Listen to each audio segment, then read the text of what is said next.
today we talk about how can you change to light mode on your Pinterest app. So you just follow these ways, then it's going to work with you.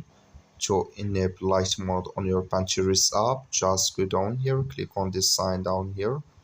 When you just click on it, it's going to take you to your profile. Go above this sign, click on it.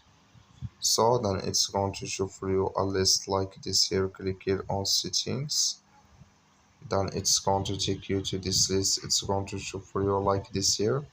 Just click here on account management. It's going to show for you a list like this. You click here on app theme, just click on it. So then it's going to take you to this list. It's going to show for you list like this.